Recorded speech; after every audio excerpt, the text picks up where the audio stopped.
The movers took the wedding photograph last. Margaret Whitmore stood on the front steps of the house she had lived in for 47 years and watched two strangers carried out the door. The frame caught the October light for a moment before it disappeared into the back of the truck. On the wall inside, a pale rectangle remained where the photograph used to hang. The nail was still there. Nobody had taken the nail. She was 72 years old. She had $4,200 in an envelope in her coat pocket. She had 2 suitcases on the curb. She had a husband at the end of the driveway who was checking his watch. And she had no idea, not yet, that her mother had been preparing for this exact morning for over 30 years. Charles did not look at her when he spoke. "You'll be fine, Margaret. There are facilities. Good ones. Near the city." He said it the way a man recommends a hotel he has never visited. He said it as though 47 years could be folded into a single suggestion and handed to her like a brochure. Then he got into his Lexus and drove away. He did not look back. Margaret sat down on the cold concrete curb because her legs had decided to without asking her permission. The wind moved a single dry leaf across the empty driveway. Somewhere down the street, a school bus released its brakes. She put her hand in her coat pocket. She was not reaching for the envelope. Her fingers closed around something small, something cold, something her mother had pressed into her palm 30 years ago with 3 quiet words Margaret had never understood. "Keep this safe." A brass key, a cabin in the woods her husband had once called worthless, and a truth waiting for her there that would change everything she thought she knew about her mother, her marriage, and the woman she had been all along. The movers took the wedding photograph last. Margaret Whitmore stood on the front steps of the house she had lived in for 47 years and watched 2 strangers carry it out the door. The frame caught the October light for a moment before it disappeared into the back of the truck. On the wall inside, a pale rectangle remained where the photograph used to hang. The nail was still there. Nobody had taken the nail. She was 72 years old. She had $4,200 in an envelope in her coat pocket. She had 2 suitcases on the curb. She had a husband at the end of the driveway who was checking his watch. And she had no idea, not yet, that her mother had been preparing for this exact morning for over 30 years. The house on Birchwood Lane sat in the kind of Hartford suburb where the lawns stayed green into November and the neighbors waved without ever knocking. The maple in the front yard had turned the color of old fire. Margaret had planted that tree the spring her daughter turned 7. She had pressed the sapling into the ground with her bare hands while the girl asked her questions she couldn't answer, about how trees grow, about whether trees feel the cold, about what happens to them in winter. Now, the tree was 38 years old, and it belonged to someone else. The younger mover wore headphones. The older one checked his phone between trips. Neither looked at her, neither asked her name. They worked with the efficient indifference of people whose job required them not to wonder about the stories behind the furniture. Because the stories were not on the inventory. The inventory was on a clipboard. The clipboard was in Charles's hand. He stood at the end of the walkway in a dark gray Lexus, the color of cold weather. He had traded the silver sedan 3 months ago. Margaret had not been consulted. She had simply come home one afternoon and found a different car in the driveway, and Charles had said the other one was getting old, and that was that. That was how everything had ended, she realized now. Not with a fight, not with a confession, with a series of small replacements she had not been consulted on. The car. The bank account. The bedroom upstairs that had become his alone sometime in 2019 without either of them ever discussing it. The way he had stopped saying her name and started calling her you, the way people address a contractor she had not noticed, or she had noticed and decided not to know. There was a difference. She wasn't sure which one she had done. Charles checked his watch. He adjusted his cuff with 2 fingers, the way he had always done. It was a gesture she had seen across so many years that it had long since stopped registering as a gesture and had simply become part of the visual texture of her life beside him. Now she saw it for what it was. A man waiting to leave. The signing had happened 3 months ago in a conference room on the 14th floor of a building downtown. A view of the highway overpassed through the window. 2 styrofoam cups of water nobody touched. Her attorney, a quiet woman named Patricia Lindgren, had read every page carefully and then looked at Margaret over the rim of her reading glasses with a gentleness that felt professional rather than personal. "The terms are unfavorable but enforceable," Patricia had said. "The 1,977 prenuptial agreement remains valid under Connecticut statute. Contesting it would be expensive and unlikely to change much." Margaret had sat with that information for a long moment. The way you sit with news your body has understood before your mind catches up. Then she had uncapped the pen and signed. She had been 25 years old when she signed the original. Charles had been 27, already working his first job at an engineering firm in Hartford, already carrying the particular certainty of a man who moved through the world knowing roughly how everything would turn out. She had signed it on a Tuesday evening at her parents' kitchen table in Westport while her mother Lillian stood at the sink washing dinner dishes. Margaret had not had a lawyer look at it. Charles had said it was standard. She had not asked what standard meant. She had not known enough to ask. That was the thing about being 25. You did not know which signatures would echo. You did not know that paper signed at a kitchen table in 1977 would still be speaking 47 years later on a porch in October with two strangers carrying out a wedding photograph and a husband checking his watch. The dining table came out next. She had refinished that table herself one summer when both kids were at camp. 4 days in the garage with sandpaper and a borrowed heat gun and a feeling she could not name at the time but understood now as the sensation of doing something that was entirely her own. The table had been hers in every way that mattered. And in no way the courts would recognize. She stepped down one stair.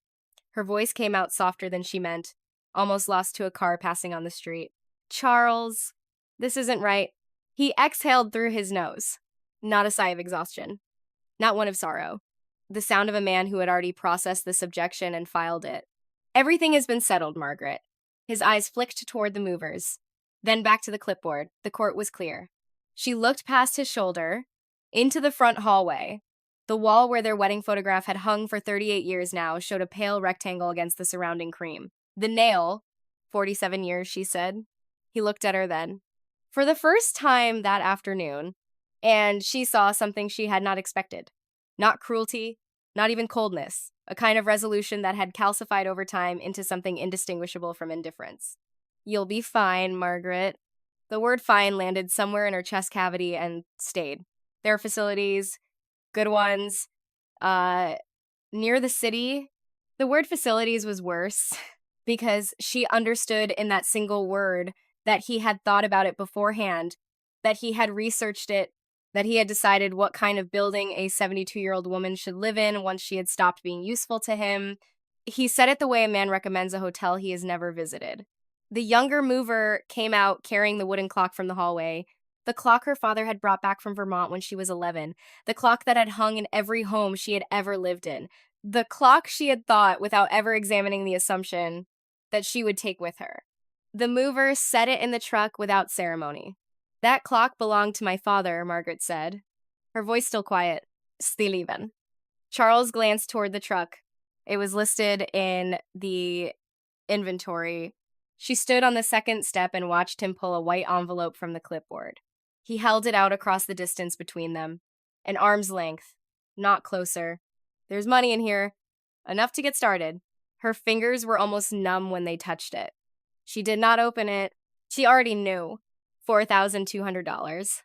The sum total of what 47 years of marriage had entitled her to under a contract she had signed when she was still young enough to believe that some agreements existed only as formalities and would never need to be enforced.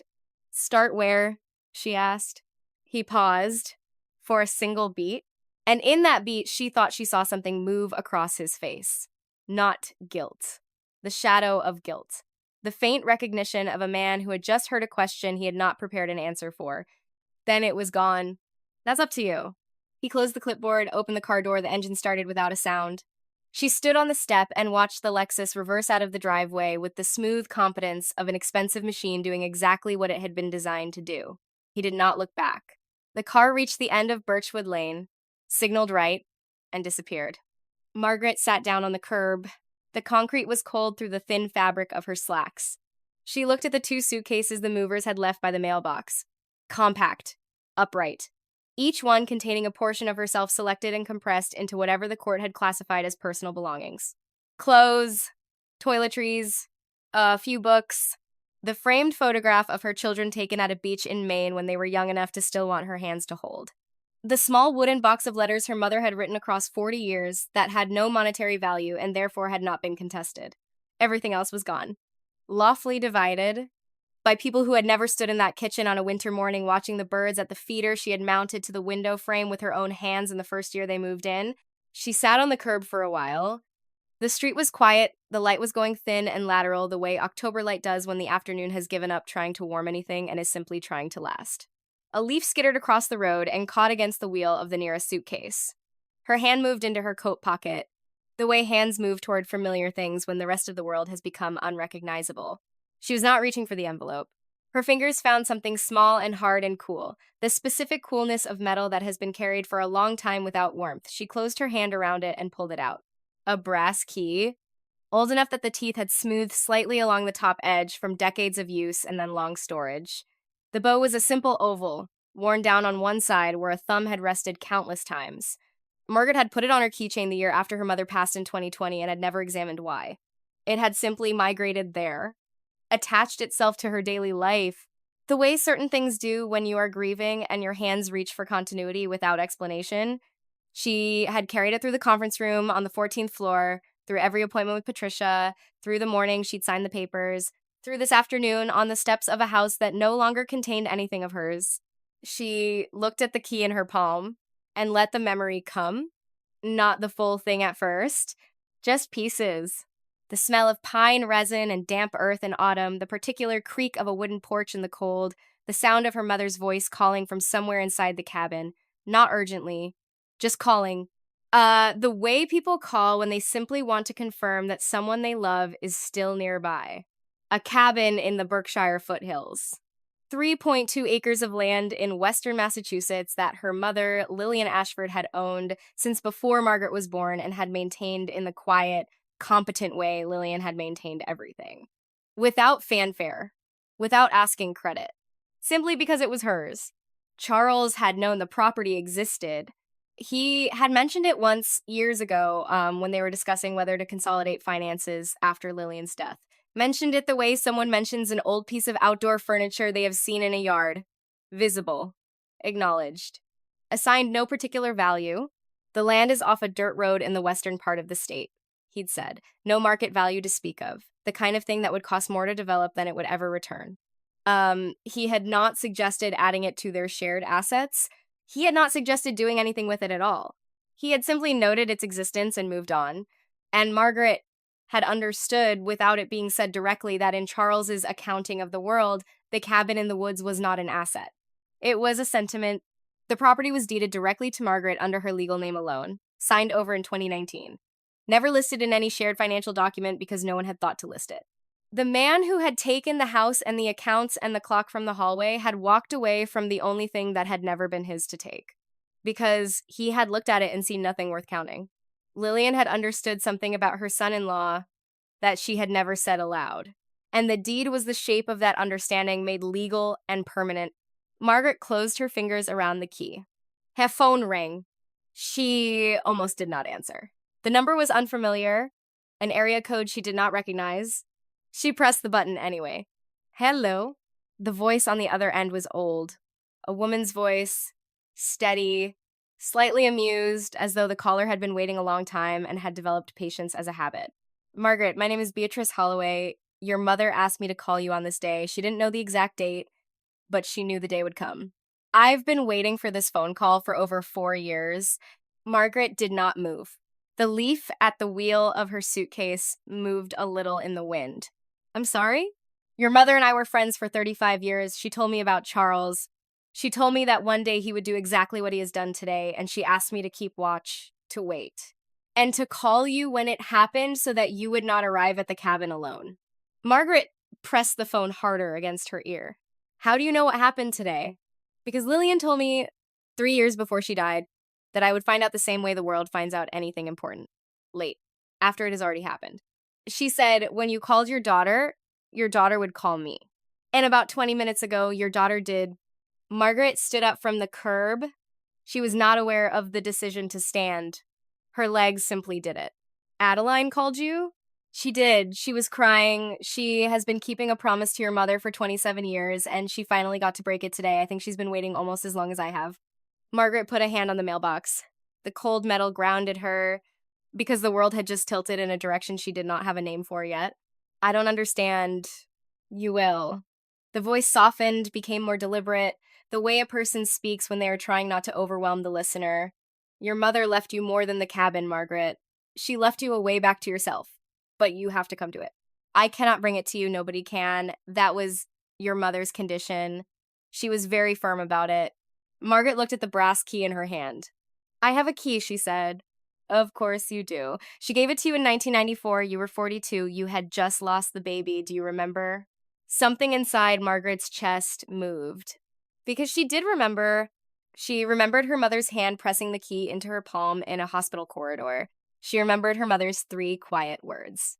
Keep this safe. She had thought all those years that her mother had given her the key for sentimental reasons. A token. A keepsake. Something to hold during a hard season. She had not understood. She had not understood for 30 years. I'm coming, Margaret said. Her voice was not steady. But her words were, I'll be there tomorrow, or the day after. I have to figure out how to get there. Greyhound to Pinehurst Hollow, then a taxi up to the turnoff at Route 9, then you walk. It's about a mile in. The road isn't paved. Your mother always said the walk was the first part of the cure. The cure for what? For thinking you needed him. Margaret did not answer that. Could not. Beatrice. Yes. Did my mother know? When she gave me the key, did she know this was going to happen? A long pause on the line. The kind of pause that contained more than silence. Margaret, your mother knew. She always knew. She knew because the same thing had happened to her, and she promised herself that if the day ever came, you would not be unprepared the way she had been. The wind picked up. The leaves skittered away from the suitcase wheel. Margaret pressed the brass key against her chest, as though the warmth of her own body could explain something the woman on the phone had only begun to. I'll see you soon, Beatrice said. Be careful on the road. It's a long walk for a woman who has not slept. The line went quiet. Margaret stood on the empty driveway of a house that no longer belonged to her. The October light had gone the color of weak tea. Somewhere down the street, a school bus released its brakes. She put the phone in her coat pocket. The key stayed in her hand. She called Adeline next. Her daughter picked up on the second ring. Mom? Adeline. Mom, I'm so sorry. I was going to call you. I couldn't until what? A long silence. Then Adeline's voice, breaking the way voices break when they have been holding something for too long, until you found the key. Margaret leaned against the mailbox. Adeline. Grandma made me promise, Mom, when I was 18. She took me to the cabin. She showed me everything, the notebooks, the garden, the cellar, and she made me promise, she made me swear on the Bible in her hand, Mom, on the actual Bible, that I would not tell you about any of it until you came to it yourself. Why? Because she said if I told you, you would go there for her. And she didn't want you to go there for her. She wanted you to go there for yourself. She said the cabin would only work if you found it the way she found it. Alone. After everything had been taken. She said anything else would be just a vacation. Margaret closed her eyes. The wedding photograph, the clock, the dining table. She understood suddenly that her mother had counted all of it, not the value, the weight, the way a thing presses you down. Lillian had known what it would feel like to have all those things removed at once. Because she had felt it herself. Adeline, did your grandmother tell you why she had a cabin in the woods to begin with? A pause. Some of it, not all of it. What part? Mom. I think you should hear that from Beatrice. I don't think it's my story to tell. Margaret nodded, even though her daughter could not see her. I love you, Mom. I should have called you yesterday. I should have called you a month ago. I have been carrying this for 27 years, and I didn't know how heavy it was until today. I love you too, sweetheart. Mom? Yes. You're gonna be okay. Grandma said you would be. She said you were stronger than either of you knew. Margaret pressed the key against her sternum. I'll call you when I get there. The Greyhound left Hartford at 6:14 the next morning. Margaret had spent the night at a motel near the station. She had not slept. She had sat on the edge of a bed that smelled faintly of bleach and watched the parking lot lights through a window with a stuck blind. At some point, she had eaten half a granola bar from a vending machine because her body had begun sending signals she could not ignore. She bought a one-way ticket for $34. She did not buy a return. The bus took 3 hours and stopped 4 times. Margaret watched the landscape change through the window. The flat industrial corridor west of Hartford gave way to low hills. The low hills gave way to higher ones. The trees thickened, the towns thinned. By the time the bus crossed into Massachusetts, the maples along the highway had turned the color of stained glass, and Margaret had begun to feel, for the first time since the morning before, that she was moving towards something rather than away from it. Pinehurst Hollow was small, a general store, a gas station, a post office that looked like it had been built in 1923 and not painted since, a diner with a hand-lettered sign in the window that said Home of the Tuesday Meatloaf. Margaret stood on the curb outside the Greyhound stop with her 2 suitcases and tried to find a taxi. There were no taxis. There was a man in a parked Chevrolet pickup truck who was eating a sandwich and watching her with the mild curiosity of someone who had nothing else to look at. She walked over. "Excuse me, I'm looking for a ride to the turnoff at Route 9, near the old Ashford property." The man chewed for a moment, swallowed. "Lillian's place?" Margaret felt her breath catch. "You knew her?" Everybody knew Lillian. She used to come into town on Saturdays, sold preserves at the general store for years. "You're her girl?" I'll take you up. $12. The road's rough past the bend, so I'll let you off at the turnoff and you walk from there. That all right?" "That's perfect." His name was Walter. He drove without speaking for most of the ride. He let her off at a wooden post at the edge of a dirt road that bent into a stand of pines. He helped her unload her suitcases. He looked at her for a long moment. "You staying?" he asked. "I think so." He nodded. "Your mother was good people. If you need anything in town, ask for me at the gas station. Walter Renko." He drove away.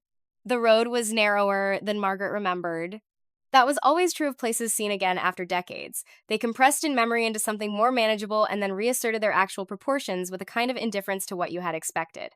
The ruts were deep in places. Tree roots had pushed up through the surface of the path. Margaret had to stop and tilt the suitcases around them. The smaller one tipped over twice. She righted it both times, adjusted her grip, kept walking. She stopped 3 times. The first time, because her lower back had begun sending a specific message, she recognized as the early warning of something that would become more serious if ignored. She stood in the middle of the path. The trees went dark at the edges. She adjusted everything she could adjust. She took the key out of her pocket, held it for a moment, put it back, kept walking.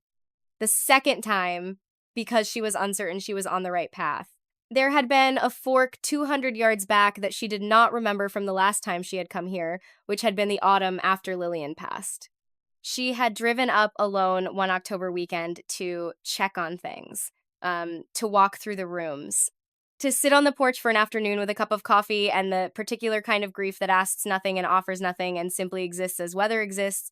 She tried to remember the smell of the approach, the quality of the light through the particular configuration of oaks and white pines. She chose left. She walked another 100 yards.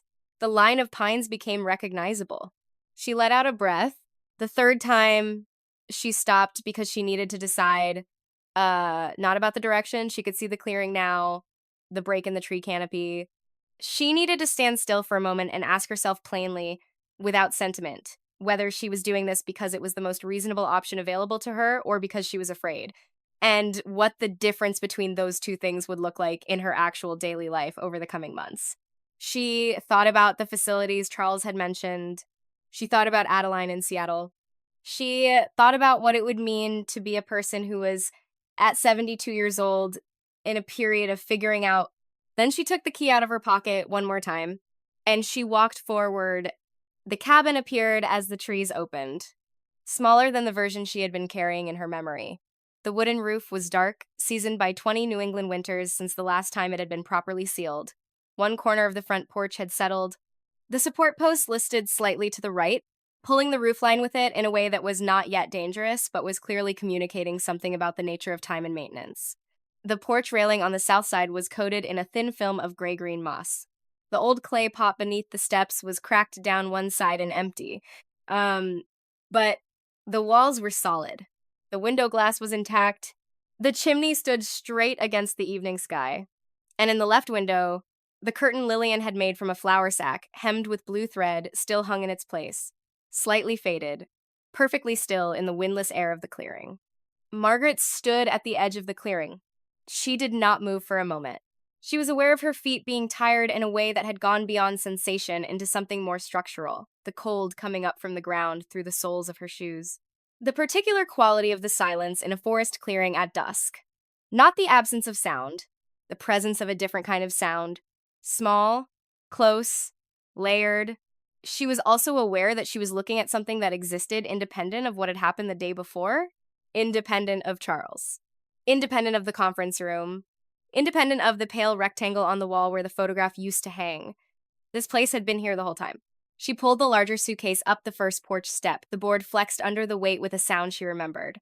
A specific note, lower and longer than most steps. She had to stop herself from expecting Lillian to call out from inside, asking who was there, the way she had called out across 30 years of arrivals. Every time, with the same slight performance of surprise, as though the possibility of Margaret appearing on that porch was something that delighted her each time anew. Second step. Third. The porch floor held. She stood in front of the door, its painted surface weathered down to bare wood in the lower quarter where winter boots had scuffed it across many years. The brass lock was darkened with oxidation. She inserted the key. It resisted.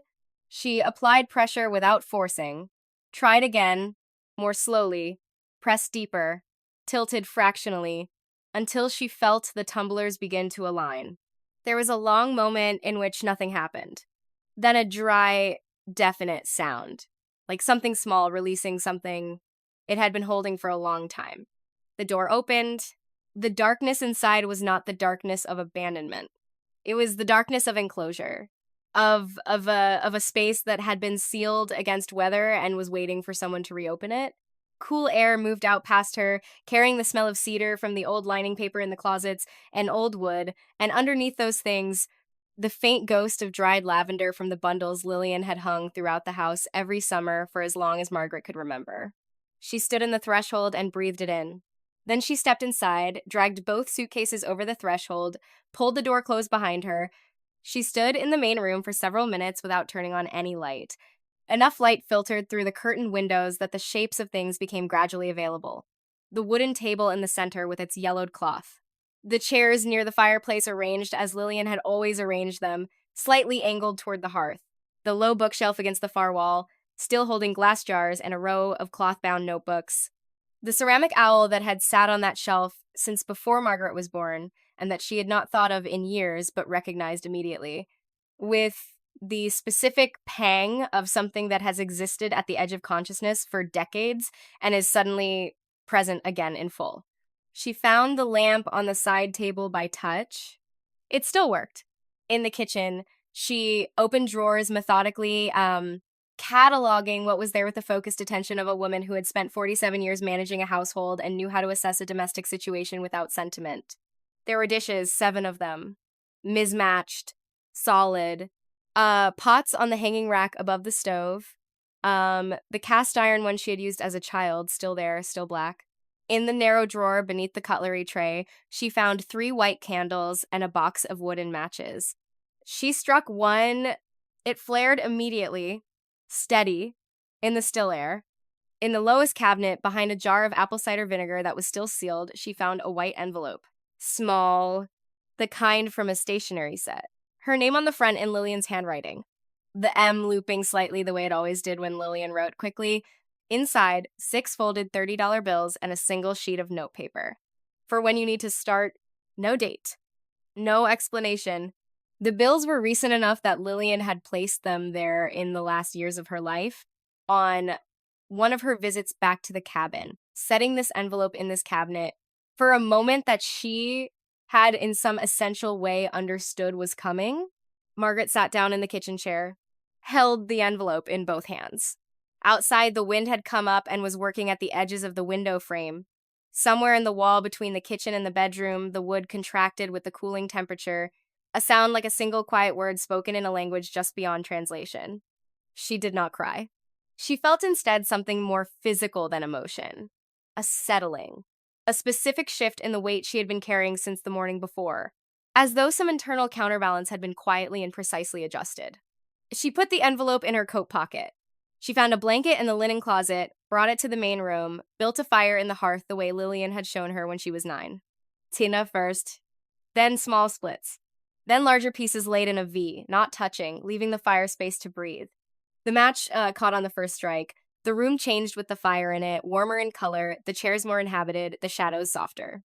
She pulled the chair close, sat down.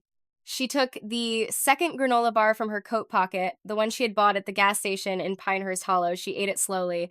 Looking at the fire, she had $3,820 remaining. She had 2 suitcases, a functional kitchen, a fire, and $180 left by a woman who had understood things she had not spoken aloud. She had a brass key that had opened the door. She pulled one of Lillian's notebooks from the shelf. Brown cloth cover, handwriting steady and slightly right-leaning. She opened it to the back, where the pages were blank. She found a pencil in a ceramic cup on the side table. She wrote the date. And below it, 3 words. Still here. Starting, the fire burned, the cabin held, and somewhere in the trunk at the foot of Lillian's bed, in a notebook with a blue cover and no spine label, a single sentence waited on the first page. Margaret, if you are reading this, the man finally did what I always knew he would do. She had not found that notebook yet. She would find it in the morning. Margaret woke before the light. Her body had not consulted her. It had simply done what it had done every morning for 50 years, the discipline of a woman who had learned not to waste the quiet hours. The cabin was cold. Not the cold of October. The cold of a building that had not been heated through a night in 20 years and had forgotten how to hold warmth. She lay in the narrow bed in Lillian's room and listened to the cabin settle in the dark. There was a sound she did not recognize at first, a low ticking inside the wall. She thought for a panicked second of mice. Then she understood the wood was cooling, contracting. The cabin breathing the way old cabins breathe when no one has been inside them to disrupt the pattern. She got up, dressed in the dark, pulled the blanket from the bed around her shoulders. She walked into the main room. The fire was out. She knelt at the hearth and tried to relight it from the coals. The smoke moved sideways into the room, not up. Not toward the chimney. Sideways. Margaret stood up too quickly. Her back protested. She coughed. The smoke had found the lower 4 feet of the room and was settling there with the patient hostility of weather that does not care what you had planned for the morning. She propped open the front door, opened both windows, stood outside on the porch in the cold while the cabin aired. It was 20 minutes before she could go back inside. She stood in the clearing in the pre-dawn dark, wearing every layer she had, the blanket around her shoulders, her breath visible. She thought about the facilities. She thought about Adeline's guest room in Seattle. She thought about a hotel room in Hartford. 2 weeks, maybe 3, until the money ran out. And then what? Stop that. She made herself breathe. She made herself look at the cabin, because the cabin had a problem and the problem had a solution. That was the only thought she was allowed to have right now, not the problem of her life, the problem of the chimney. One problem. The size of one chimney, not the size of a marriage. The chimney was something a person could fix. She went back inside when the smoke had cleared. She made coffee on the stove using a tin percolator that had probably been older than she was. She found instant coffee in a sealed glass jar in the back of a cabinet. The label, in Lillian's handwriting, said, "Bought, 2018. Rotate every 5 years." Margaret almost laughed. Almost. Her mother had labeled everything, even the contingencies. She drank the coffee at the kitchen table. She watched the light come up through the trees. She made herself a list on the back of an envelope she found in the drawer. Chimney. Heat. Food. Money. The list looked manageable on paper. It did not look manageable in her chest, but she had made the list, and she had drunk the coffee, and she had survived the night, and those were 3 things that counted. She found the 3rd notebook before lunch. It was on the trunk at the foot of Lillian's bed. She had not opened the trunk yet. She did so now, lifting the lid slowly, because her back was reminding her about the chimney decision she had not yet made. Inside the trunk, neatly stacked, were 18 notebooks. Margaret counted them twice. 18, each one labeled on the spine in Lillian's handwriting. Preserves. Kitchen garden. Wild herbs. Soap. Bread. Cider. Cabin maintenance. Weather log. Roadside stand. She pulled out cabin maintenance. She turned to the index Lillian had hand-drawn on the inside front cover. Chimney. Page 14. Margaret turned to page 14. Clean the flue cap in October before the first hard use. Watch for squirrel nests in the upper section. The cap screen has a gap on the north side. Use the long-handled brush stored in the shed. Margaret read it 3 times. The instructions were specific, personal, written by a woman who had stood on this same roof and confronted this same problem and had decided to leave the answer in writing for someone she could not be sure would ever come. For Margaret, for this morning, the shed door stuck. Margaret pulled, adjusted, pulled again. The wood had swollen against the frame in the way old wood does after 20 years of damp falls and freezing winters. She put her shoulder against it. The door gave with a small protest. She found the brush under a tarp that had cracked along one edge. The bristles were stiff, usable. She also found a ladder. It was the kind of ladder that, if she had still been in Hartford and Charles had asked her to use it, she would have refused on principle. It was not in Hartford. Charles was not here. She was alone. And the chimney was not going to clean itself. Margaret carried the ladder around to the side of the cabin and propped it against the wall. She tested each rung. She put one foot on the first one. Her heart did something her heart had not done in years. It accelerated. She did not pretend it wasn't happening. She did not tell herself she wasn't afraid. She simply put her other foot on the next rung, and then the next, and then the next. She climbed onto the roof. The shingles were softer than she expected. She moved slowly, on hands and knees, the brush in her left hand, her right hand finding purchase on the slope of the roof. She reached the chimney. She looked down inside. She saw exactly what Lillian had predicted: dried leaves, the structural remains of a squirrel nest, the papery remnant of a wasp nest from some long ago summer. Margaret began to work. She used the brush. She worked the blockage loose. Pieces fell down into the firebox below with small, soft sounds she could hear through the cabin walls. She worked for 30 minutes. Her shoulders ached. Her fingers were numb inside the work gloves she had found on a hook inside the shed door. When she had cleared the flue, she sat back on her heels on the roof. The clearing below, the trees turning rust and gold, the cabin smaller from this angle than it had ever looked from the ground. She had cleaned a chimney. She was 72 years old, and she had cleaned a chimney. A sound came out of her chest that she did not at first recognize. A laugh. Small, but real.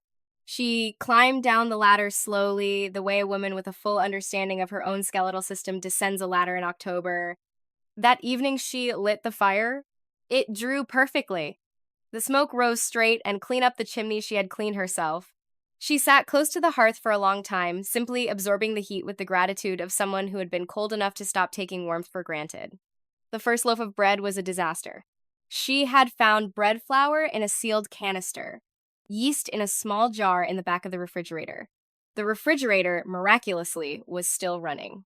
She had discovered, on the first morning, that the electricity was still active. Lillian had prepaid the account 18 months in advance at the end of her life, a final practical provision that asked no gratitude and required no explanation. Lillian's bread notebook gave the proportions and the method. Measure by weight if you can, by volume if you must, but do not estimate. Margaret did not have a kitchen scale. She estimated the loaf came out dense enough that tapping the bottom produced a sound more associated with clay than bread. She stood at the kitchen table and looked at it, and she said, out loud, to no one, well, and then she dropped it in the trash and washed the bowl and read the recipe again. 3 days later, after walking the 4.2 miles into Pinehurst Hollow to buy a small kitchen scale from the hardware store, along with sugar and flour and jar lids, the second attempt came out correctly. Not beautifully. The crust was slightly uneven. The crumb was tighter than it should have been, but genuinely edible, with a flavor that surprised her by being good. She ate half the loaf over 2 days, and she felt something she identified carefully and without exaggeration as satisfaction. The walk to Pinehurst Hollow took just under an hour and a half each direction, along the dirt road, then the county road shoulder where the pavement was cracked and grass pushed through at the edges. Margaret took the walk seriously, not because she was afraid, because she understood her body to be the only infrastructure she had that could not be repaired by someone else. She paced herself, stopped when she needed to. She arrived at the general store on Main Street carrying a canvas bag and a handwritten list. The woman behind the counter was in her 50s, broad-shouldered, gray hair pulled back, wearing a flannel shirt rolled to the elbows. Margaret moved through the small store with purposeful economy. The woman watched her without comment. When Margaret brought her items to the counter, the woman rang them up the same way. Margaret pulled a small jar from her canvas bag. Her first batch of apple butter, made from the windfall apples she had found in the yard behind the cabin. Using Lillian's method, she placed the jar on the counter. I'm staying up at the Ashford place on Route 9. I'm going to start making things. I wanted to know if this was worth selling. The woman looked at her, then at the jar, then back at her. She did not smile, but her eyes shifted in a way that was not unkind. She opened the jar, found a plastic spoon in a cup beside the register, tasted it. She was quiet for 4 full seconds. Where'd you learn to do this? My mother's notebooks. The woman put the lid back on. Lillian Ashford was your mother? Yes. The woman wiped her hand on her apron, held it out across the counter. Mavis Donnelly. I bought from your mother for 11 years. Best apple butter in 3 counties. Margaret shook her hand. Her own felt small in it. Bring more next time, Mavis said. I'll take 6 jars on consignment, pay you 60%, you set the price. Margaret stood at the counter and tried to understand what had just happened. I haven't priced it. Then we'll price it. $8 a jar. If they sell in a week, we go up. Mavis? Yes. Thank you. Mavis waved it off. The wave of a woman who had been doing things like this for so long, she did not remember when she had started. You walk back? Yes. Take a sandwich. On the house. Long walk on an empty stomach is foolish. Margaret took the sandwich. She ate half of it on the walk home. She saved the other half for dinner. That night, in her notebook, she wrote, apple butter, 6 jars by Friday, 60%, $8, Mavis at the general store. And then on a new line, she wrote, I am still here. Theodore Burkhart drove up the dirt road on a Thursday. She heard the engine before she saw the truck, an older Ford with surface rust along the wheel wells, the kind someone drove for work, not appearances. He stopped at the edge of the property. She was at the wooden crate she had set up that morning. It held 3 jars of apple butter, 2 of spiced pear, and a bundle of dried sage tied with kitchen twine. The hand-lettered sign said, Homemade goods. Pay in the tin. The man got out. 60-ish, weathered face, a mechanic's hands. He picked up a jar, turned it over, read the label, picked up the sage, brought it close to his nose, picked up the apple butter again. He put money in the tin, took the jar and the bundle of sage. Before he got back in the truck, he rolled down the window and looked toward the cabin, where Margaret had stepped out onto the porch. You here Fridays? Fridays and Tuesdays. He nodded once, rolled the window up, drove on. Margaret stood on the porch and looked at the crate. 2 items missing. A sound in the tin that meant paper money rather than just coins. She walked over. She looked in the tin. $12. She put the tin in her coat pocket and stood in the clearing in the afternoon light. She did not say anything out loud. There was no one to say anything to. But something inside her, some quiet, hidden machine that had stopped running months or maybe years ago, ticked over and began to move again. He came back the following Friday. And the one after that. He told her his name on the 3rd visit, Theodore Burkhart. People called him Theo. He owned a shop on County Road 7, about 6 miles north, divorced. He said it all at once, without being asked for the additional details, in the manner of someone who understood that introductions between 2 people in a place where they both live are slightly different from introductions anywhere else. You staying up here through the winter? He asked. I'm staying. He nodded. He looked at the cabin. The porch corner needs a brace before the snow comes. Won't take an hour. I have scrap lumber that'll do it. I can't pay you much. I didn't ask for much. Margaret looked at him. Why? Theo considered the question. Your mother sold preserves at the general store for years. She gave me a jar of strawberry jam the first winter after my wife left. I never paid her for it. I always meant to. I never did. And then she was gone. He paused. So this is the jam, ma'am. About 40 years late. Margaret did not know what to say. Theo did not seem to need her to say anything. He came on Saturday morning, spent 40 minutes under the porch with a flashlight and a level, replaced the brace, tightened 2 other things she had not known were loose. Ate 2 slices of her bread with apple butter at the kitchen table before he left. He did not look around the cabin with curiosity or pity. He ate his bread. Talked about the weather forecast. Left. Beatrice arrived on a Wednesday. Margaret heard the car before she saw it. A Subaru. The kind of car people in this part of the state drove because it could handle the dirt roads. The car pulled into the clearing and stopped at a polite distance. The driver sat for a moment before getting out. The woman who emerged was 78, tall, thin, white hair cut short, a wool coat that had seen many winters and intended to see many more. She walked slowly across the clearing, carrying a small wooden box under one arm. Margaret stood on the porch. She did not know what to do with her hands. Beatrice stopped at the foot of the porch steps. She looked at Margaret for a long moment. Margaret looked back. "You have her eyes," Beatrice said. "I'm told." And her stubbornness, "If you walked here from the road with 2 suitcases, I did." Beatrice nodded. "Then we are going to get along."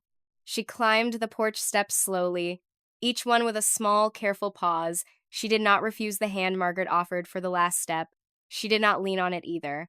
She took it because 2 women who have lived this long understand that accepting a hand is sometimes the same as offering one. They sat at the kitchen table. Margaret made tea. Beatrice set the wooden box on the table between them. "Your mother and I met at Mount Holyoke College in 1962, Beatrice said. "We were both English majors. We were both engaged to men. Neither of us should have married. I broke mine off. She didn't." Margaret's hand tightened around the teacup. Beatrice opened the wooden box. Inside were letters, stacks of them, tied with faded ribbon, each bundle labeled with a year in Lillian's handwriting. "She wrote me every few months for 35 years, Beatrice said, about you, about her marriage, about the cabin, about what she was trying to teach you without saying it out loud." Margaret stared at the letters. She did not reach for them. She was not ready. "How did she know?" Margaret asked. "How did she know what?" "How did she know about Charles? Before I knew..." Beatrice took a long breath. "Because she knew the type. Because the same thing had happened to her. And because, my dear, you stopped laughing in 1986. She came back from your 6th anniversary visit and wrote me a letter that said, 'Beatrice, she does not laugh anymore.' He has begun the work of quieting her." I still have that letter. It's in the 1986 bundle if you want to read it. Margaret looked at the bundles on the table. She did not pick them up. But she did not look away from them either. "She loved you so much," Beatrice said. "She loved you with the kind of love that does not make a fuss because it is too busy preparing for the worst. She left you everything she could, the cabin, the notebooks, the trust. Me. And she made me promise that when the day came, I would not arrive at your door uninvited. I would wait for you to find the key, and then I would come." Margaret could not speak. Her eyes were full. She had not cried since the night she signed the papers in Patricia's office. She did not cry now. But her eyes were full. "She knew," Margaret said. "She knew everything." "Almost everything," Beatrice said. "There were things she was wrong about. She thought you would come here sooner. She thought it would happen at 65. She was off by 7 years. She used to say to me, 'Margaret is more patient with him than I ever was.' That is not always a virtue."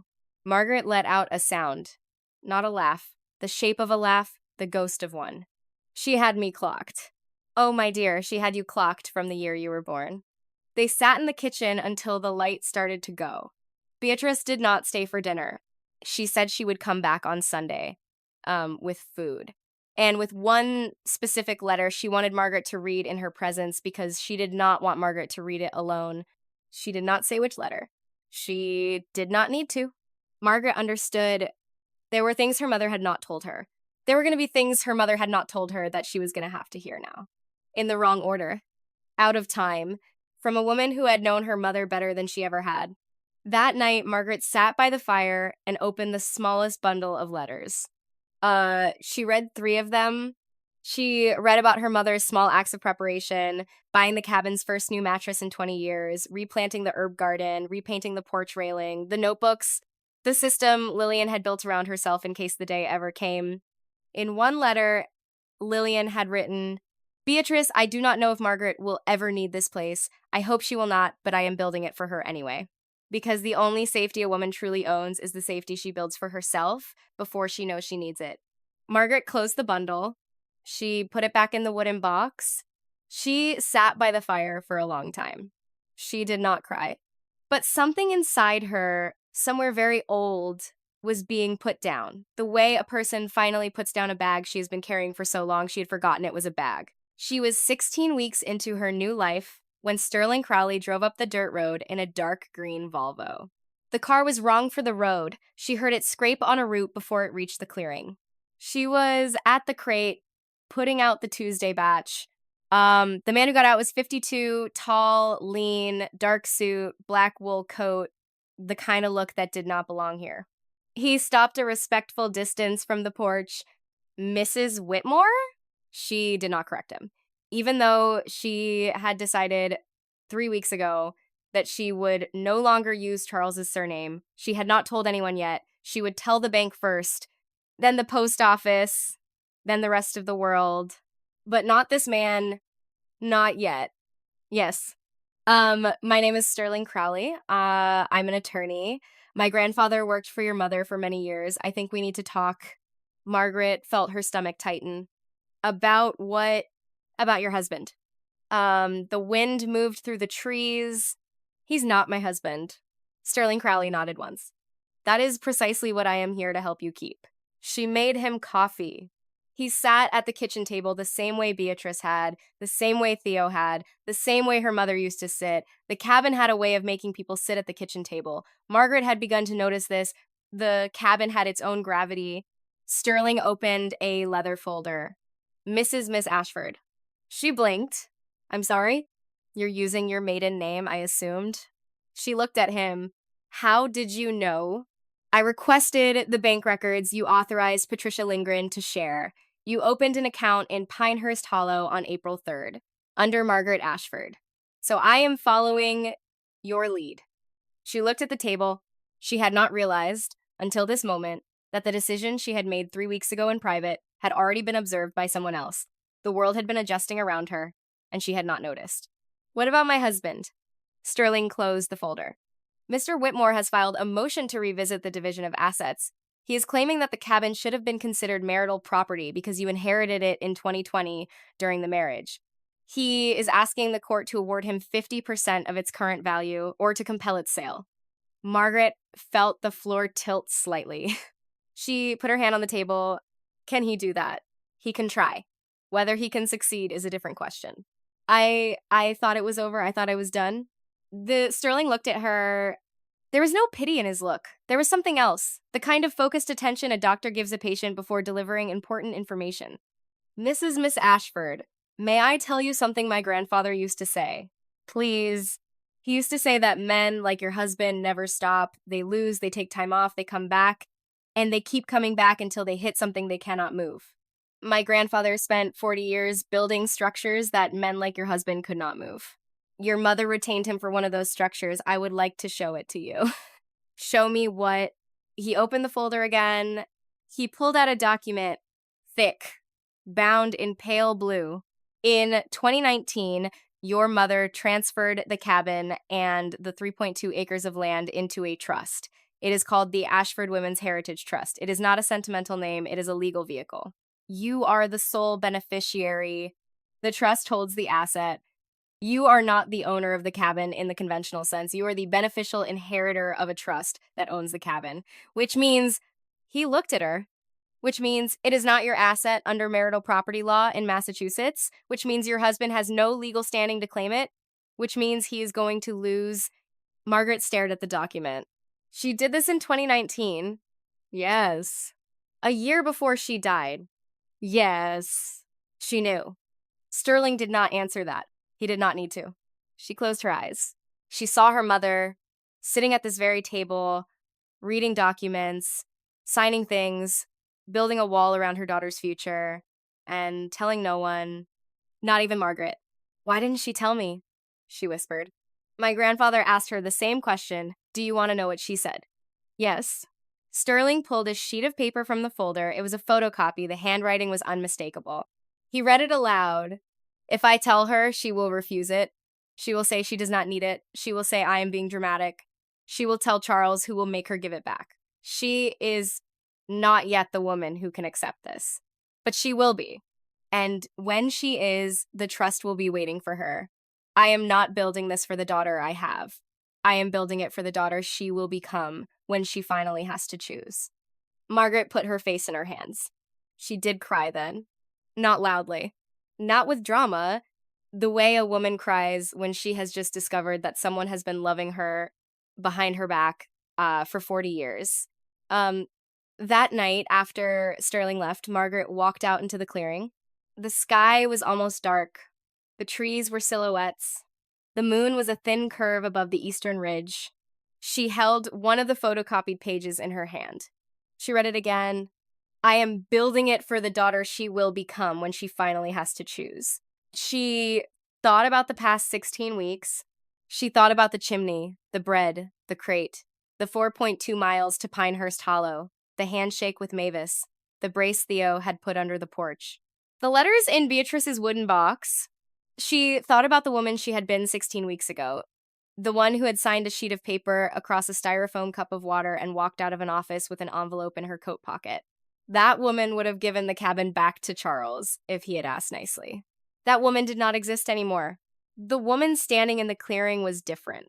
She did not yet have a full name for who she was becoming. But she knew, with the clarity of a fire drawing straight up a clean chimney, that whoever was coming was not going to give anything back. She went back inside. She added one more entry to her notebook. Sterling Crowley, trust, Ashford, Charles cannot take it, mother knew, mother always knew. And below that, tomorrow I plant garlic. Beatrice says now is the time. The ground is still soft enough. By spring, it will be ready. The cabin held. The fire drew. And in the trunk at the foot of Lillian's bed, the blue notebook with no spine label still sat, untouched, waiting for the night Margaret would finally read it all the way through. She would not read it tonight. She would read it on a night when she could not sleep in February after an injury, after Beatrice had told her something Margaret did not yet know she needed to hear. About a man who had walked out on a young mother and her 6-year-old daughter in 1958, about a woman named Lillian who had built her life back from nothing. About the truth Margaret had been told her whole life. And the truth she had not, but that was for later. Tonight, the wind came up through the trees, pressed against the cabin walls, found nothing to take, the way it would find nothing all winter. Margaret turned off the kitchen light. The fire was banked for the night. Outside, in the clearing, the small wooden sign she had carved 2 weeks before still stood in the dirt at the edge of the road, not yet hung, not yet placed, waiting for Saturday. When Theo had promised to bring the brackets, the sign was 4 words, carved by hand into pine. Lillian's Harvest, Open Fridays. Margaret had carved her mother's name first. Her own would come later. If at all, she climbed into the narrow bed in Lillian's room, the same bed her mother had slept in for 40 years. She pulled the blanket up to her chin, and before she slept, she thought very clearly one full and complete sentence: he cannot take this from me. Then she thought another one: he never could. Then she slept. Outside, the chimney she had cleaned with her own hands stood straight against the moon. The cabin held. The trees waited. And somewhere, on a road many hours away, a man in a dark gray Lexus was beginning to understand that the contract he had drafted with such care in 1977 did not cover everything. Not even close. February came down on the Berkshires with a quiet violence. The snow began on a Thursday and did not stop for 3 days. Margaret stood at the kitchen window of the cabin and watched the clearing fill. The crate she had moved into the shed in November. The carved sign she had finally hung in late October. The fence line. The herb garden. All of it slowly disappearing under a white that fell without sound. She was no longer afraid of winter. That was a thing she had not known about herself until now. In Hartford, winter had been a season she observed through windows. She had hired men to shovel her driveway. She had complained about ice.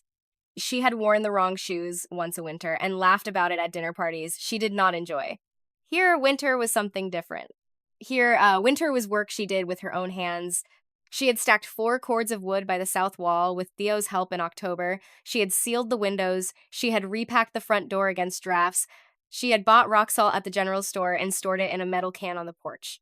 She had learned which of Lillian's notebooks dealt with which season, and she had read the winter notebook 3 times by Christmas. So when the snow came, she was not surprised. She was prepared. And being prepared, she had discovered over 4 months, was its own form of warmth. The back pain started on a Tuesday in February. She had been turning a section of the herb bed under a thaw, getting the soil ready for the spring planting. Beatrice had walked her through. She used a long-handled fork. She bent at the knees the way she had taught herself to bend. She paced, and then something in her lower back made a decision that was not hers to make.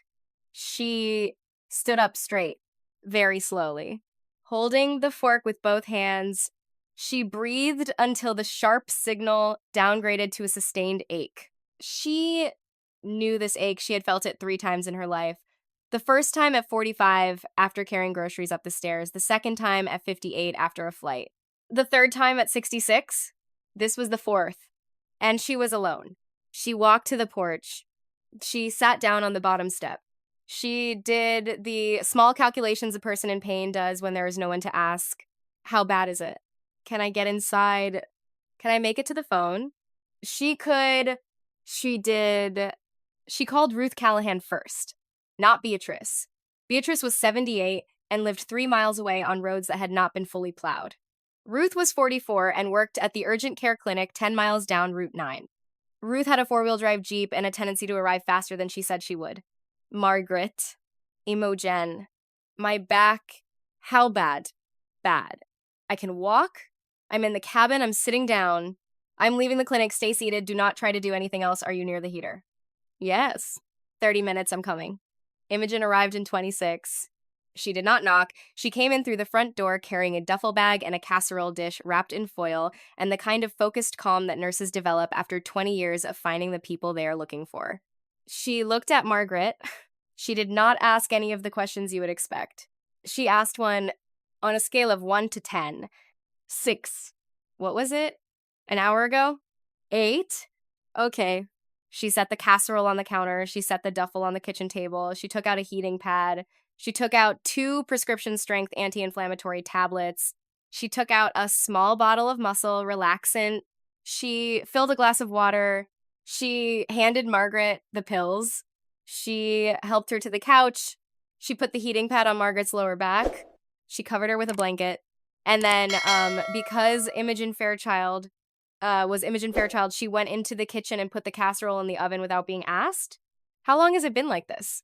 Started this morning. Got worse around noon. What were you doing? Turning the herb bed. I shouldn't have. I know I shouldn't have. You shouldn't have. I know.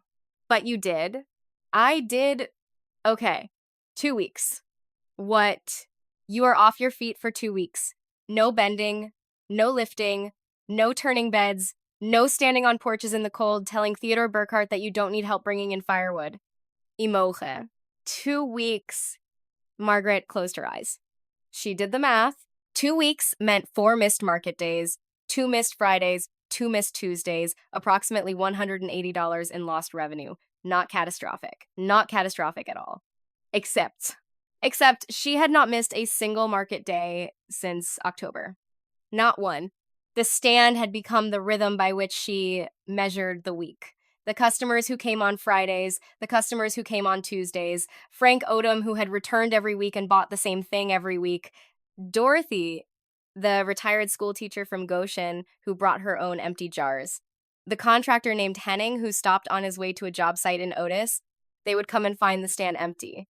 They would not know why. And Margaret realized sitting on her couch with a heating pad and 2 pills and a 44-year-old nurse putting a casserole in her oven that she had begun to care about whether the stand was open. Not just because of the money, because of the people she had built a thing they relied on. A small thing, a roadside crate with handmade jam, but a thing. And that mattered. That mattered more than she had let herself notice. Beatrice arrived the next morning. She had driven the 3 miles in conditions her Subaru handled, and her 78-year-old reflexes did not quite. She did not apologize for coming. She did not ask if Margaret wanted her there. She walked into the cabin, took off her wool coat, hung it on the hook by the door, hung her scarf next to it, and said, "I am going to be here for 2 weeks." Margaret stared at her from the couch. Beatrice, yes, you don't have to do that. I am aware. It's a long way. My house is 3 miles. You don't have to. Margaret. Yes. Your mother sat with me for 6 weeks in 1991 when I had a hysterectomy and my husband was useless. She did not ask me if I wanted her there. She brought a duffel bag and a casserole and she stayed. I am repaying a 40-year-old debt. Do not argue with me about the terms. Margaret did not argue with her about the terms. Beatrice moved into the second bedroom that morning. She made tea. She read aloud from a paperback mystery she had been working through. She cooked simple meals and refused to let Margaret stand up to help. She called Adeline in Seattle and gave her daily updates, which Adeline insisted on, which Beatrice agreed to without protest. And on the fourth night of the 2 weeks, after Margaret had been allowed up only to walk to the table for dinner, Beatrice sat down across from her with a cup of tea and a face that Margaret had learned to read in the months since October. The face that said, "There is one more thing." Beatrice. Yes, you're about to tell me something. I am... Is it bad? It is old. How old? 66 years. Margaret put down her fork. She was 66 years old when Charles had begun moving into the second bedroom in the house on Birchwood Lane. She was 72 now, which meant Beatrice was talking about the year Margaret was 6. Beatrice, Margaret, there is a thing your mother kept from you. She kept it because she loved you. She kept it because she did not want you to grow up afraid. She kept it because she had decided very early that her daughter would not inherit her fear. Margaret felt her hands go cold. Tell me, your father did not die of cancer. The kitchen went very quiet. The clock above the stove ticked once. Margaret did not move. Beatrice, he died when I was 6. He had pancreatic cancer. Mother said, your mother told you a story. She told it to you so completely and so consistently that you have lived your whole life inside it. But it was not what happened. Your father did not die when you were 6. He left when you were 6. He went to live with a woman named Ramona Stiles in Cincinnati. He had 2 more children with her. He died of a heart attack in 1989. Your mother sent a wreath. He had not seen you since 1958. The clock ticked. Margaret heard it. She heard her own breathing. She heard very far away the wind in the eaves of the cabin. Her father in Cincinnati, her father who had not been buried in the cemetery in Westport where she had visited every Mother's Day with Lillian for 30 years, her father whose grave she had laid flowers on, her father whose memory she had defended once at a dinner party when someone said something dismissive about him, her father who had never been there because he had never been there, because he had left when she was 6 and gone to Cincinnati and lived another life and died of a heart attack. And her mother had sent a wreath. Margaret put her hand over her mouth. She did not cry. She did not yell. She made one small sound that was not quite either of those things, and then she went very still. Beatrice. Yes.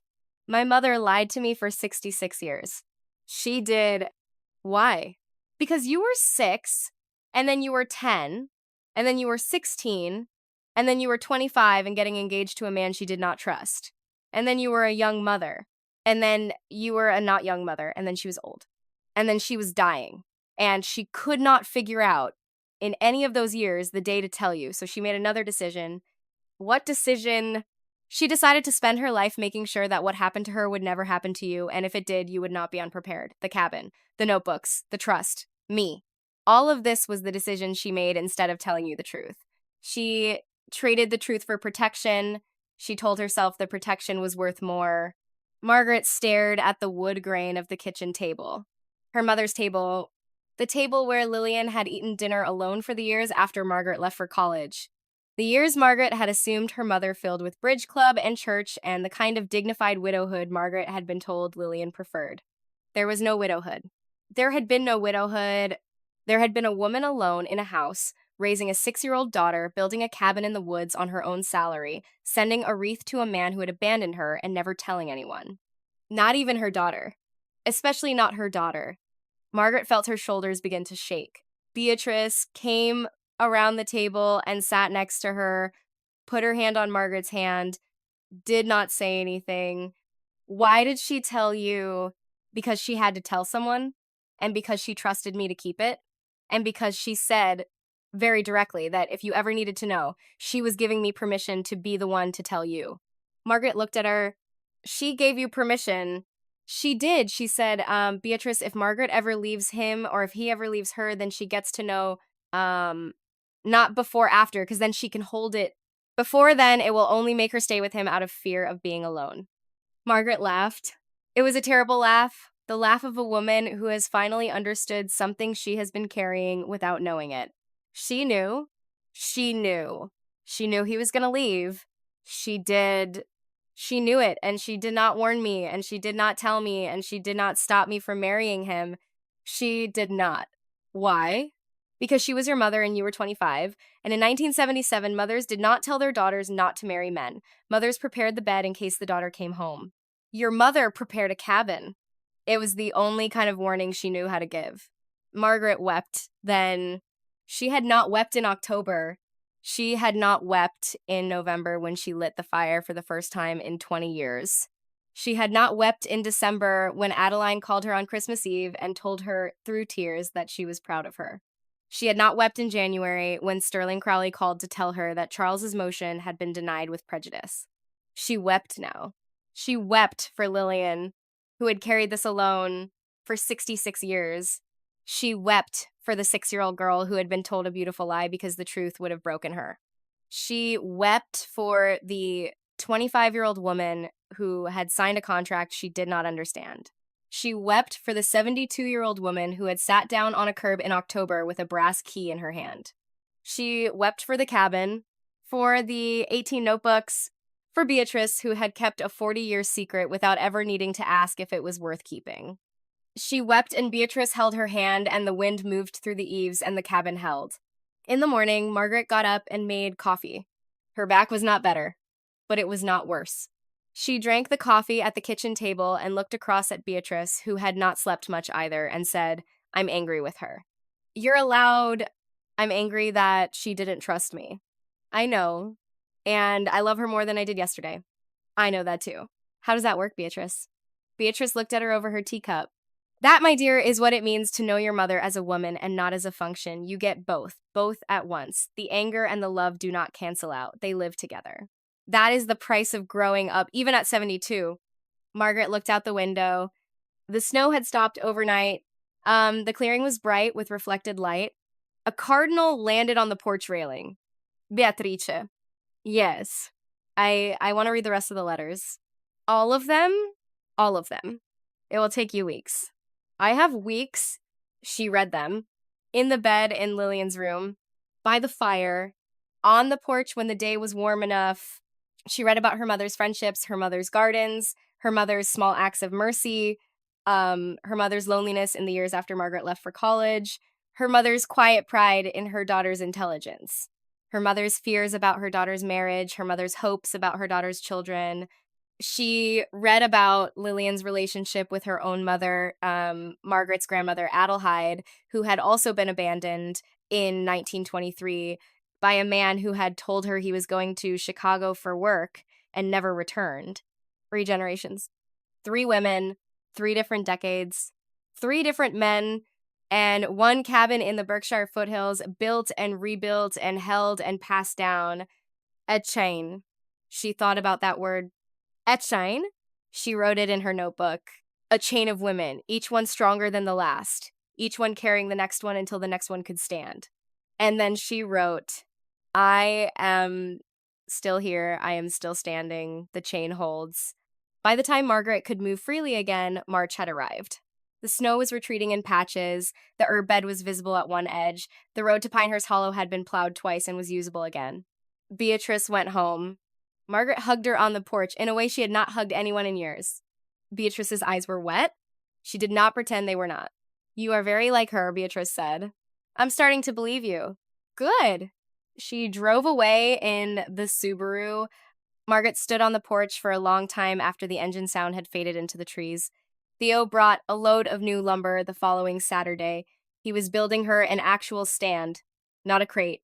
A small wooden structure with a roof and 2 shelves and a hinged drop front to keep weather off the jars. He had drawn it on the back of a paper grocery bag in January and shown it to her. You'll need it for spring, he had said. More customers, more product, better display. I can't pay you for this, Theo. I'm not asking for payment. Theo, I'm asking for bread. How much bread? 1 loaf a week. Through the summer, that's not enough. Then 2 loaves. Tell Margaret. He had looked at her then, not in the way men had looked at her in her younger life, not the way Charles had looked at her in the long, flat years of their marriage. Theo had looked at her the way a person looks at another person. They had decided, without making a fuss about it, to keep in their life. She had looked back at him. She had said, 2 loaves a week, through the summer, with apple butter. Done. They had not spoken of it since. They did not need to.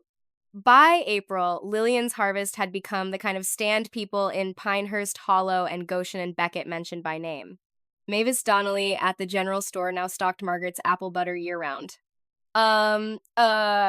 A restaurant owner named Bill Garrett drove up the dirt road on a Wednesday in April to ask if she could supply him with 20 jars of blueberry preserves per month starting in July.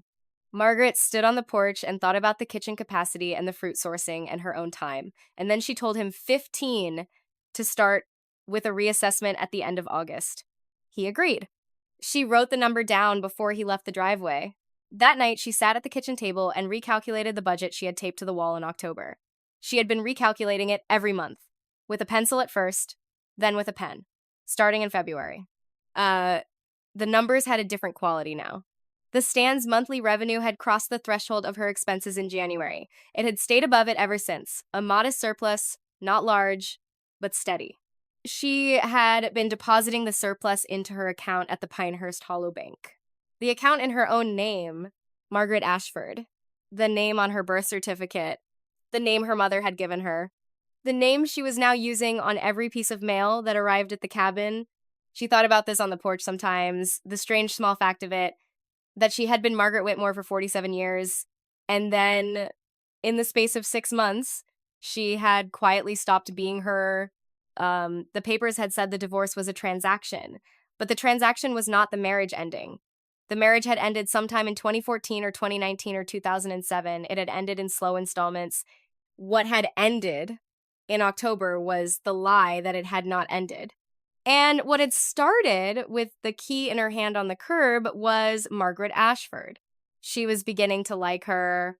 The Lexus came up the dirt road on the second Tuesday of August. She heard the engine before she saw the car.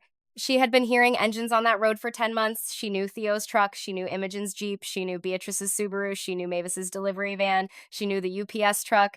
She knew the contractor named Henning's white pickup. She did not know this engine. But she knew this engine. The way the body knows things, the mind has not yet caught up to.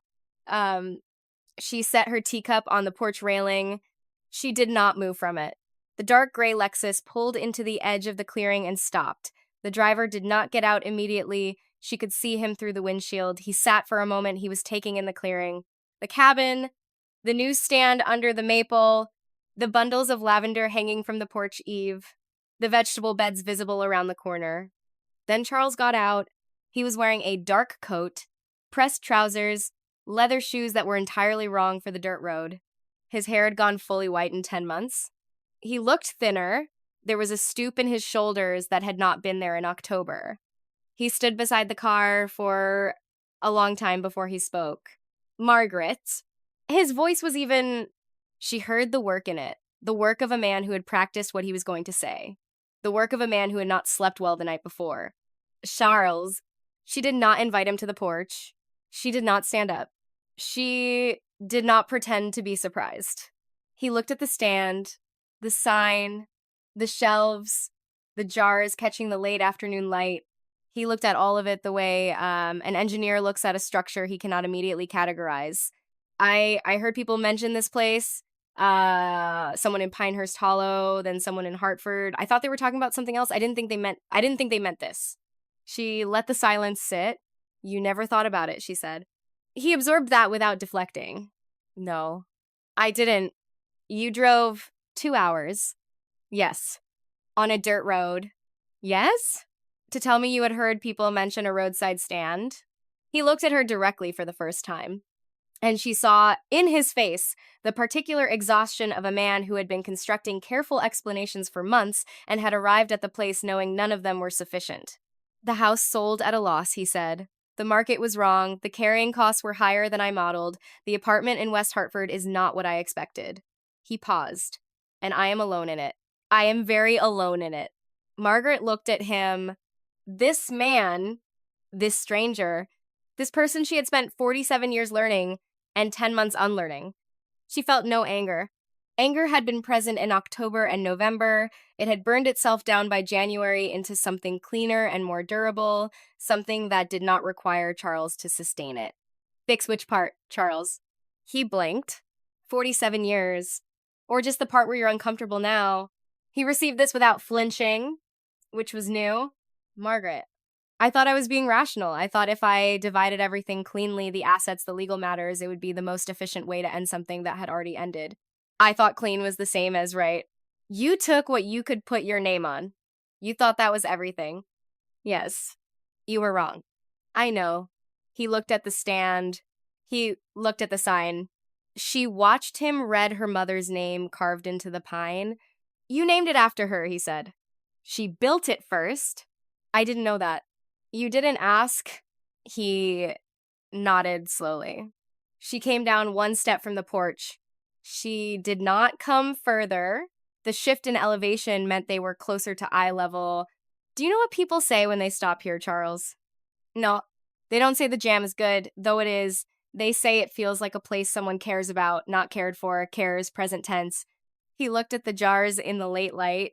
You can't put that in an inventory, she said. You couldn't have taken it from me even if you had known to try. He stood with that.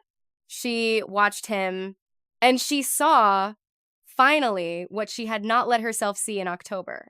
She saw a man who had not built his own life. He had built his career, he had built his accounts, he had built his portfolio, he had not built a life. Because the life had been the thing she had been building around him every day for 47 years. And he had not noticed because the life had been the background to the things he thought he was building. When he had divided their assets, he had not understood that he had also given away the only thing that had kept his world warm. Because he had never named it. He had never paid attention to it. He had never counted it as anything. And now he was standing in her clearing. And there was nothing here that he could carry away. Charles, yes, you came because you're lonely, not because you're sorry. Sorry is something you feel toward another person. Lonely is something you feel toward yourself. It did not contradict her. He could not. The recognition went through his face, slow, visible. I don't know what I expected when I drove up here, he said. I told myself I wanted to see how you were. That was true, but you are right that it was also something else. I wanted to see if there was still something here that included me. She did not soften. There is nothing here that belongs to you. He nodded. He looked at the cabin, the garden, the sign. He looked at her for a long time. Take care of yourself, Margaret. You too, Charles. She meant it. Not warmly, not coldly. As a statement of fact about the parallel continuation of two separate lives, which is what they were now. He walked back to the Lexus. The door closed. The engine started with its quiet competence. The car reversed to the point where the road was wide enough to turn, completed the turn, moved back into the tree line. She watched the brake lights once at the bend. Then the car was gone. She stood on the porch step. She listened until the engine was no longer audible. The clearing was still not the strange silence of something missing. The natural silence of a place that had always existed, independent of whoever passed through it. She went inside. She made tea. She sat at the kitchen table. The notebook was open to her current entry. She had stopped mid-sentence earlier in the afternoon to take her tea to the porch. The sentence was still waiting. She picked up the pen. She finished it. That evening, Beatrice arrived with a small envelope, a different envelope than the others. Cream-colored, sealed with wax, Margaret's name written across the front in Lillian's hand. Beatrice set it on the kitchen table. Your mother gave me 3 envelopes. I delivered the first one in October by phone. I read the second one to you in February, the one about your father. This is the third. When was I supposed to get it? Your mother said, when you refuse him. Margaret looked at her. She knew. She knew everything. Margaret broke the seal. She unfolded the page. Margaret, my love, if you are reading this, it means he came back and it means you said no. I am sorry, my dear. I am sorry because I know how hard it is to say no to a man you spent a life beside. I am sorry because I never said no to your father when he came back to me in 1970, 12 years after he left. I let him stay a week. I told myself I had forgiven him. I had not. I'd only been lonely. I woke one morning and realized I'd betrayed myself for the sake of 1 week of not being alone. I asked him to leave that afternoon. He went back to Cincinnati. He did not write. He died 19 years later. I did not write to tell you any of this when it happened, because I could not bear to. I write to you now because you have done what I could not do. You said no the first time. You did not give him a week. You did not give him a night. I am prouder of you than I have ever been of anything in my life. The cabin is yours, the trust is yours, the notebooks are yours. They will pass to Adeline and then to her daughter Wren and to Wren's daughter if she has one, and on and on. We are a chain of women, each generation stronger than the last. That is what we leave each other. Not money, not houses, the growing capacity to choose ourselves. Live, Margaret. Live the rest of it. Eat well. Sleep deeply. Make beautiful things with your hands. Laugh when you can. Cry when you must. And know that you are loved across time. By me, by my mother, by the women who came before us, whose names we lost. We have all been waiting for you to become this. Welcome home, my darling girl. I love you. Always. Mama. Margaret read it twice, then a third time. Then she folded it. She put it in the cabinet where the first envelope had been, behind the apple cider vinegar. She sat at the table. She did not cry. She had cried in February. This was a different feeling. It was the feeling of being seen by a woman who had been gone 5 years, by a woman who had loved her every day for 72 years. By a woman who had built her a place to land before she ever knew she would need to fall. The October light came back around. A full year. Margaret stood on the porch of the cabin with a cup of coffee. The maple at the edge of the clearing had turned the color of old fire. The bundles of lavender hung dry beside the porch door. The stand had a new sign now. Theo had carved it for her over the winter. Lillian and Margaret Ashford Est. 2024. 2 names together. She heard a car coming up the dirt road, Imogen's Jeep, Adeline and her daughter Wren in the passenger seats, Beatrice in the back, Mavis driving behind in her delivery van with the casserole that would feed all of them tonight. Wren was 8 years old. She had been 3 when Lillian died. She did not remember her great-grandmother, but she would remember her great-aunt Beatrice, and she would remember her grandmother Margaret, and she would remember the cabin. And she would remember one day the brass key her grandmother would press into her palm when she was old enough to be told the story. The car stopped. Wren jumped out first. She ran across the clearing toward the porch. She was already calling out, "Grandma, Grandma, I learned to make bread at school." Margaret set her coffee on the porch railing. She bent down. She opened her arms. The chain held. And in the kitchen behind her, on the trunk at the foot of the bed in what had once been her mother's room, a new notebook waited. Blue cover, no spine label. The first page held a single sentence in Margaret's handwriting. For Wren, for when she needs to start